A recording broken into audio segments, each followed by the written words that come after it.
All right. I just want to take a moment to just acknowledge the number and the quality of all of the speakers today. So let's just take a moment to give a round of applause for everyone you heard from today.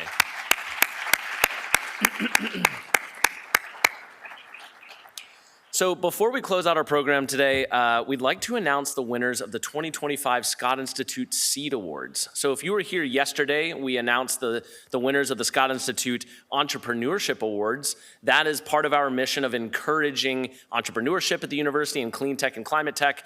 Our Seed Awards are our opportunity to help new research projects get off the ground. Costa mentioned this morning, we try to fund, for lack of better words, wacky ideas, like ideas that people have that may not necessarily have the support or the funding to get started, but the Scott Institute, we're here, we are the center, we are the Institute for Innovation at the university, and we want to make sure that they have the opportunity to get started.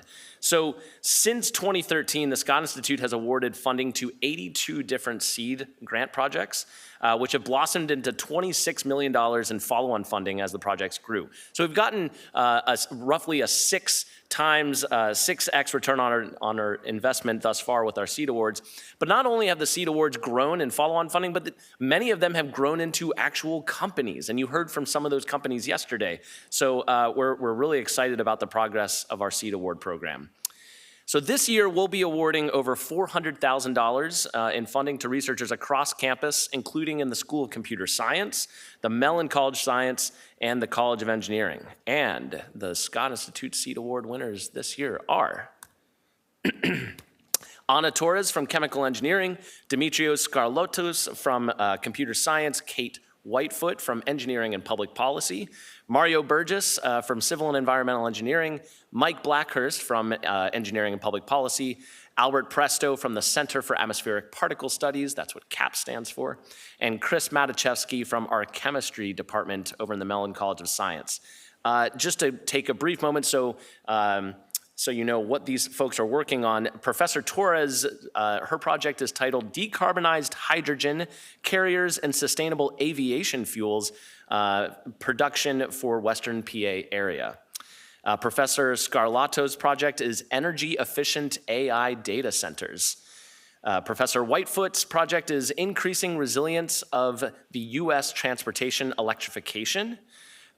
Professor Burgess, who you heard in a panel earlier today, his project is Reinforcement Learning Meets Physics for Scalable HVAC Control in Residential Buildings. And Chris Matiszewski, his project is High Lithium Transport Solid Polymer Electrolyte for Lithium Metal Batteries. Professor Presto's Seed Award will be used to replace a sulfate monitor in our air quality lab, critical to measuring and understanding outdoor air quality. And Mike Blacker's Seed Award will be used to help make some necessary upgrades to the energy model they use in their framework called the Open Energy Outlook. So please join me in congratulating the winners of this year's Seed Awards.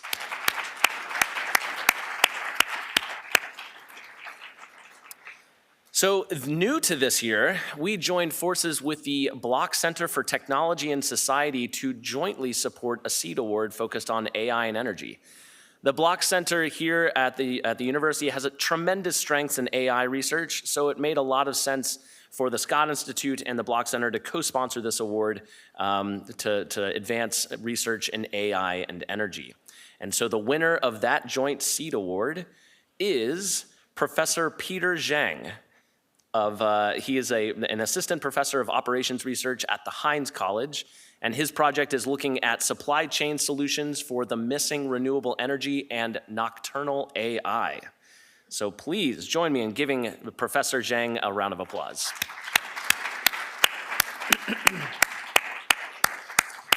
These awards are very exciting to us because, Costa had mentioned Energy Week 2035, but you might hear about these projects and the companies that they have formed and the amazing results that they have gotten in future Energy Week. So keep these faces and folks in mind.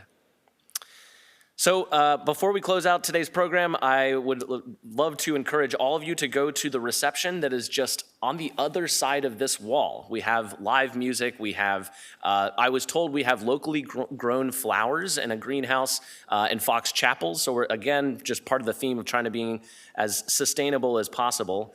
But again, thank you for all of you for being here today. And asking great questions and making undoubtedly key connections to one another to help drive the energy transition forward. But don't worry, this is not goodbye. Again, this is just day 2 of 3. Tomorrow we have our student day, which is going to be leading off with our Tepper Energy and Clean Tech Club business case competition in the morning. We have students from Cornell, from Georgetown. I didn't write this down, so I'm just going from the top of my head. We have students from all over the country who are participating in this business case competition. During lunch, we're going to have the CMU Energy Student Research Poster Competition. So if you got a glimpse for how smart our students are across the hall during the Research Expo, you get to see even more of that tomorrow during the poster competition. And then we'll close out the day with a Careers in Energy networking reception. So Energy Week continues tomorrow, and we hope to see you there.